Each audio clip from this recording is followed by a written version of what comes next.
This is Ryan Elliott for Boxing Social in association with Pursue Fitness. We're in West Ham today. Joining me, cruiserweight prospect Viddal Riley. Viddal, thank you very much for joining us. How are you, mate? I'm good, man. How you doing?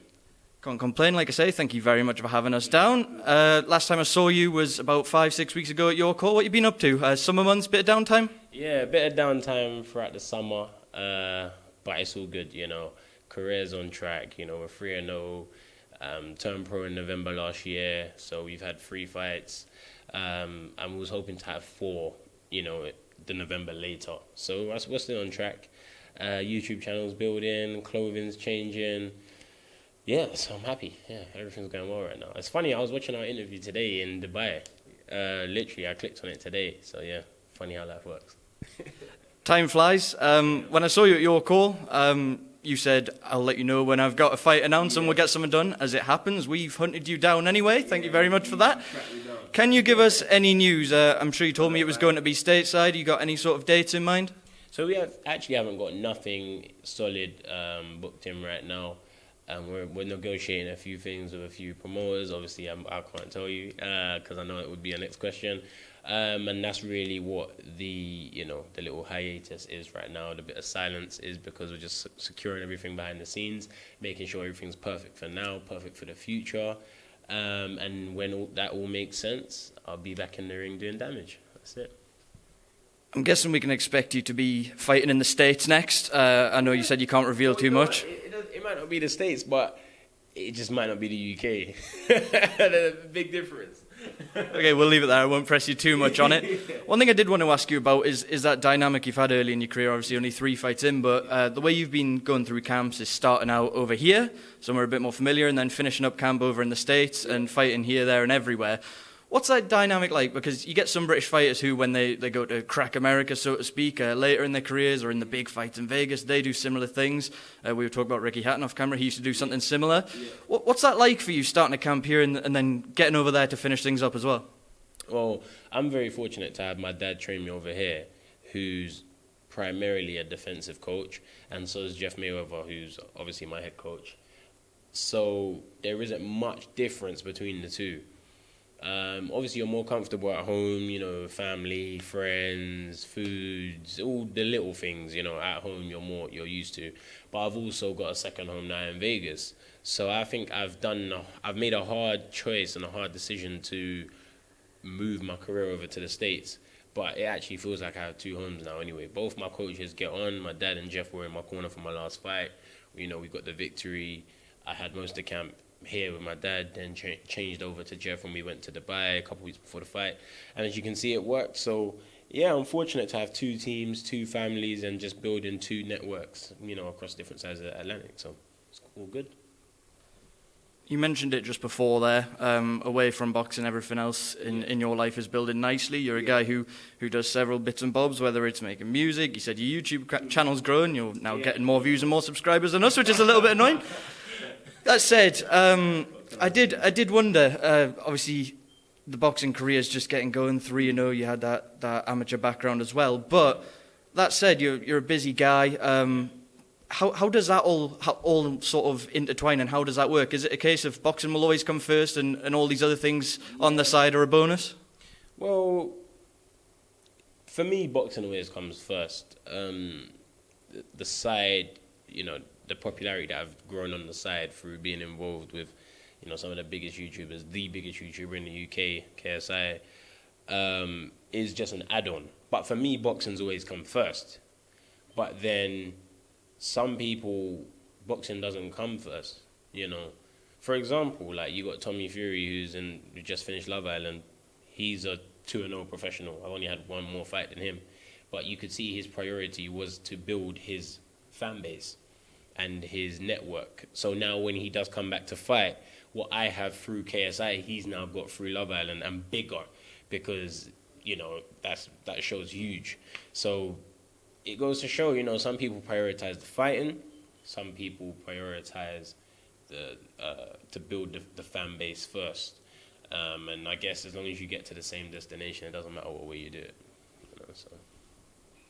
One thing I wanted to touch on, I saw a video of yours the other day when you were talking about the difference between the traditional route for a fighter coming up in the UK, so to speak, versus what the trendy thing seems to be with a lot of fighters in the UK these days, which is the fast track to go past the domestic belts and go in for continental, international sort of trinkets and get up the rankings.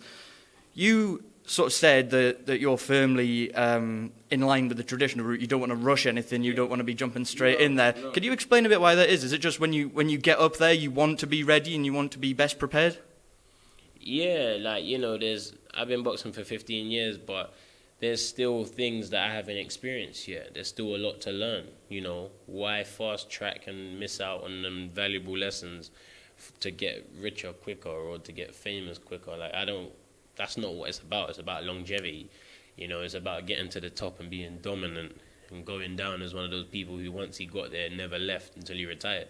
It's not about rushing there and saying I won a world title in 13 fights and I got knocked out in my 16th fight because I met the guy he learned the ropes. He's been through everything. So why give my opponents the advantage? 22 years old in a heavyweight division where everyone knows you mature more the older you get. It's not being 22 on a featherweight, 22 on a cruiserweight, different. And I feel like, why would I rush? I got more strength to come, I got more knowledge to come, I got more experience to come, So, yeah, taking the traditional route is good for me. And, I'm happy with that. Having my career international as well is something that's different. But who doesn't want to travel? I'm traveling, I'm fighting, I'm headlining, I'm getting what I deserve with the ability that I possess. And some can say that there's talented fighters, that the ones that are on the small local show with no TV are super talented and can be as talented as me, but they don't get the exposure. I'm fortunate enough to get that, so that's why I work with it and build. Yeah. You talked about the exposure there, being an international fighter. You fought in Mexico, in the States, and then when you and I met in Dubai as well. You must get asked this all the time. I'm sure I've asked you this before. Last time we spoke about your call, fighting in the UK, you said to me, you want to wait until it's something special. When you come to the UK, you want it to be a party, you want it to be a celebration, etc., etc. Yeah. At what point and what level do you think, I'd like to come home and I'd like to fight? What is it you expect when you fight here? When I fight here, it's gonna be like a weekender, like Wireless or something, or like a weekend where it's huge. I don't want it to be just the fight, turn up. I want there to be activities around the venue. I want the fight week to have activities going on around London. When I come to fight here, we're going to do something big. It's going to be literally like its own festival, all for one boxing match. And that hasn't been done before. So I'm going to be the first one to do it. I'm not coming home until I can provide a festival of entertainment alongside the fight. Is that a hint? Maybe. Could be. Okay, let's move on. When I came in today, we're down here at West Ham. I saw you doing a bit of training. Obviously, you were first known to the wider audience for training KSI. I've seen you down here doing bits today. How does that differ? Do you prefer it to fighting? Is it something you just enjoy on the side? How does that work? It's therapeutic for me, I could say, because I do the sport intensely, and sometimes once you reach a certain level, you don't speak out the basics that you learned years ago. As soon as you start teaching someone how to box again, you start to verbally, realize what you're saying. You're like, oh yeah, when you jab, your shoulder should be here. You forget these little things, and it's just like a nice reminder sometimes when I'm training other people. I could remember that little one for myself. Like, it brings out the coach side in me, but it brings out the thinking side of me. We all know boxing's a thinking game, so that's why I like coaching. And you just pick up things of other people as well. Like when you're watching someone on the pads and you told them, oh, you're standing square. When you're standing square, you can visualize it because you coach and you see someone doing it so often. You're like, oh, that's what it looks like. So I enjoy coaching. I think it makes me a better fighter. And I think it also makes me get in the mind of others more because I'm working with someone else. I need to know how they think and what gets through to them. So it also allows me to think of ways that things get through to myself easier than to retain the information, etc. So, yeah, it's fun. It's good. We touched on it just there, but you were first brought to the attention of the wider public when you trained KSI. He's had himself a couple of white-collar fights. I think his last one against Logan Paul. I'm sure someone in the comments will correct me if I'm wrong. The biggest, highest-grossing white-collar fight of all time. There's been a lot of talk, you'll know more than me, about a potential rematch. Obviously the first one did very financially well. I think general feeling was that it was an acceptable standard. One thing I did want to bring up with that, I don't want to dwell on it for too long, but when we first started seeing these YouTuber white-collar boxing events, etc., I think a lot of the boxing fraternity were sort of maybe laughing a bit and sticking their nose up a little bit and saying that this isn't good for the sport, etc. Opinion turned a bit after that Logan Paul fight. I think people accepted the standard was a little bit better than what we expected, and the event was fairly well put together. Do you think these sort of events are good for boxing in general, the fact that they're probably swaying a younger generation towards the sport? Well, when you think about it on a broad scale, how can it be bad? They're not making a mockery of the sport. They're going through a training camp, just like how I go through a training camp. They're getting paid just like how I get paid, and I mean literally getting paid, not the numbers, guys, at home, before you get excited. They take punches just how I take punches. They do press conferences just like how I do press conferences. I'm trying to figure out the difference here. Obviously, I have a license. I have credentials and titles won. But is that the reason why you should box? Is that the only reason you should participate in the sport that we all enjoy and love, is just to become, you have to be a world champion? Do you have to be a national amateur champion to take part? Of course you don't. Because when the white-collar guys are fighting in your call, no one's complaining. As soon as the white-collar guys are making millions, it's a problem. It's just because they're not a part of it. That's all it boils down to. On the grand scheme of things, the people that don't like it is because they're not a part of it, and they realize how big it ended up being. Because the guys in your call that are doing white collars, no one complains about it. That's my answer on it. And I suppose the thing is as well, like I touched on before, if it's bringing more people into the sport, especially the younger generation, that can only be a positive thing, right? Of course, because the champions have to come from somewhere. Just because the kid at home, just because the 13-year-old kid at home watches KSI every time he comes in from training doesn't mean he's not a schoolboy champion. Just because the guy from school in America that won the Golden Gloves watches Logan Paul every day, it doesn't mean that he can't be a national champion or go to the Olympics. Just because in his spare time he has a YouTuber that got him into it originally. It's very narrow-minded to think just because you watch YouTubers or gamers that you can't go out and do your normal life. I train KSI how many times a week, saw him how many times in the past couple of years, hang around with the guys as well.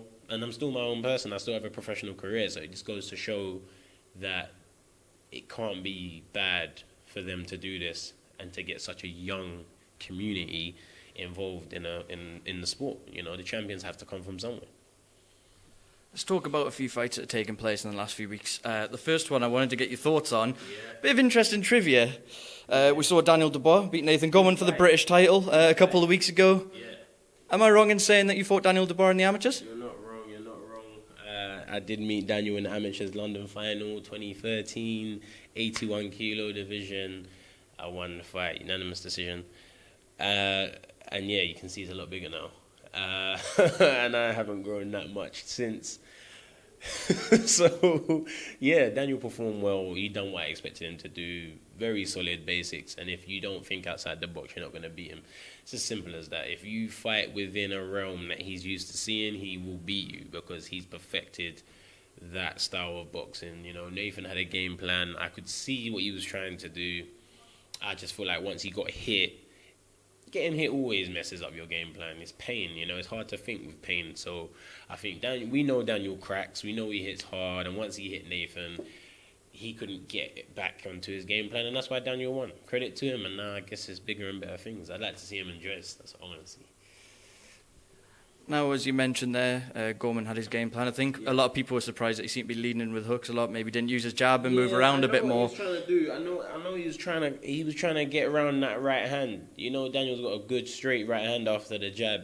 I knew he was trying to get under it and kind of hook him on the higher part of his head, but he was too far, so he kept catching the end of the shot.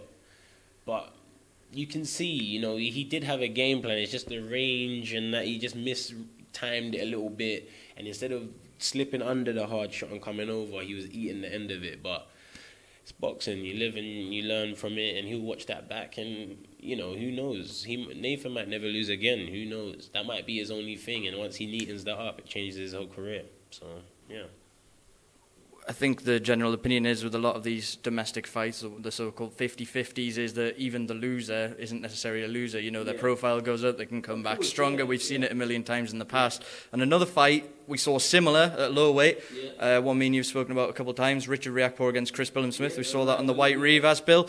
You actually told me at your call you expect Richard Riakporhe to prevail in that fight. What did you think of that fight? What you thought? It was a good fight. I boxed Chris Billam-Smith in the amateurs, and you know I know what he comes with. He's got a good jab. You know he's very active with the left hand. He likes to use his range as well. And Richard, he's heavy-handed. You know he's physically strong. He's heavy-handed. He comes to fight. He likes to get stuck in. Like he enjoys that. He enjoys having that fight feel. And I knew that would make for a good fight. And as we saw, it was a close fight also. I just knew Richard would win. I just based it off the physical things. Sometimes in a boxing match, it comes down to the physical things. It comes down to who really is bullying more, you know, who's willing to dig that bit deeper, who's got the higher pain threshold, not necessarily the best jab, best right hand, who can step off better. And I knew, because skill-wise, I know they're pretty level, but I know that like Richard had that bit more dog, a bit more grit, and that's why he grinded out the split decision. So.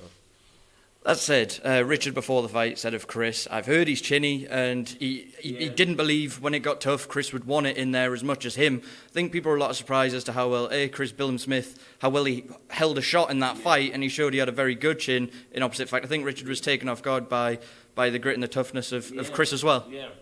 Well, I boxed Chris myself, and I've hit Chris. And I wouldn't say I'm a light puncher, and he took my punches. You know, I didn't stop him, nor did I rock him, so...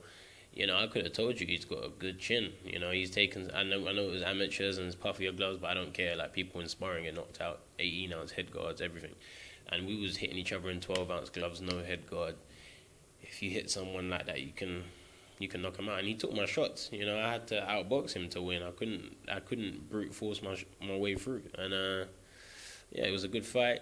But I'm not surprised that Chris was tough, to be fair. But, you know, Richard knows now. So if they ever have to do it again, he knows what to expect. Let's stick with the cruiserweights. On the same bill, also under the tutelage of Shane McGuigan, Lawrence Okolie. We saw him in there with Mariano Godinho from Argentina, 7th round stoppage win. A frustrating night for Lawrence, I think, but a good experience going in there with someone fairly negative and still finding a way to get the win. It's experience. It's good to see something new. You know, if someone keeps walking directly at you in a straight line and you keep knocking them out in one round, you're going to come unstuck because you haven't seen everything. You know, you have nothing to reference. You have nothing to go back to. Oh, in my 12th fight, I fought a runner. Now I'm a world champion and I got this guy that's a runner. I know what to do. That's literally how boxing works. If you don't come across it, how are you going to know how to deal with it unless you've got someone behind the scenes that's studying the game, watching every style and bringing in sparring partners that are pretty much every style. For you to learn, you have to come across these people, you know? So it's good for Lawrence that he had someone that was negative, that was running, didn't want to engage. And he proved, I can still get them out of there. It just takes a bit longer. So he passed that test, he passed that challenge. And I heard them talking about European title now, which is perfect. British, Commonwealth, European, world. That's how it's been done since as long as we can remember. And he's taken the same route. He picked up a continental title along the way. So Lawrence is ticking all the boxes. You cannot put any fault on him right now. You know, he's moving along at the right pace. I feel like the Lebedev fight would have been premature. I'm glad that didn't happen. I think that might be the best thing that's happened to him. Because once he reaches the top level, I think he'll stay there longer. With Lawrence Okolie, he's came in for criticism sometimes along the way for his style perhaps not always pleasing on the eye. Think of the Chamberlain fight and the Askin fight. Mm-hmm. But that said, 2 wins against 2 credible names. How much of a problem is Okolie going to be for these top guys when he gets up there, just through his sheer size, his power, and his awkwardness as well? You know, I was Lawrence's main sparring partner for the Chamberlain fight, you know, so I've done a lot of rounds with him, and he's awkward, you know, because he doesn't do things to the book. He's got raw power, range. He knows he has power, and it's hard to fight someone like that. You know, Wilder's the same. It shows that you don't have, you know, you might not say Lawrence's IQ might not be the highest, or he doesn't show it anyway, even if it is. But what he does show you is what I have, I work with, and he is improving. You know, since the Chamberlain fight, he's improved. Askin fight, he's improved. Obviously, he hasn't come across that style again. So once we see him in there with someone of the Askin style, Chamberlain style, someone that, you know, a bit smart, can box, will it end up being another fight again with loads of clinches and stuff? Then that's the true challenge to see if he's made those improvements. But he's winning. Boxing's about winning, especially pro boxing. He's winning.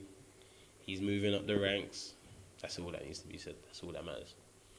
Just finally, Lawrence is someone we've heard in the discussion for potentially moving up to heavyweight along the way.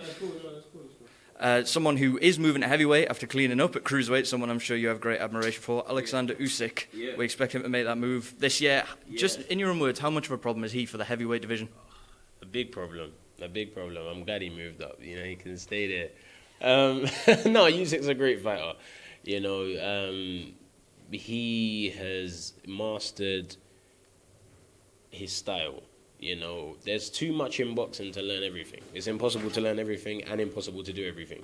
You pick a certain number of moves, you work with them, you master them. That's what Usyk's done, and that's why he is as great as he is. You know, solid basics, uses angles, high work rate. He throws like 89, 88 punches around as a cruiserweight. That's ridiculous. And he has a winning formula, and no one's managed to get past it so far. To the heavyweight division, massive problem, because no one boxes like him. You got the most skillful boxer in the heavyweight division right now, probably King Kong, probably Luis Ortiz, and Usyk's a better boxer than Luis Ortiz in my opinion. Smaller but better boxer, throws more punches, and is big threat to the division. Will he become undisputed heavyweight champion of the world? That's the question. I don't think so. I think someone's gonna get him. I don't know who, but someone's going to get him along the way. But he'll pick up a belt. He'll be heavyweight champion of the world, but he won't be undisputed. That's my prediction. Some might say that's controversial. All right, What do you think? We're not here for what I think, Viddal. We're here for... Do you think Usyk Look, will be undisputed Usyk, champion of the world? It's in my opinion, it doesn't seem incredibly likely that he will pick up all 4 belts. I just don't know if maybe he's not quite big enough. Obviously, the skill set's there. Okay. But like I say, we're not here for I think, Viddal. Okay. We're here for what you think. Because you was making faces, so you're going to make me ask you, what do you think? But, all right, so you don't think you will. All right, cool. So we're on the same page. You got that. Guys got that. Cool. All right, that's on camera. Viddal Riley, thank you very much as always for speaking at Boxing Social. A pleasure. Yes. Pleasure as always. Make sure you always subscribe to the channel. And, all the lovely stuff.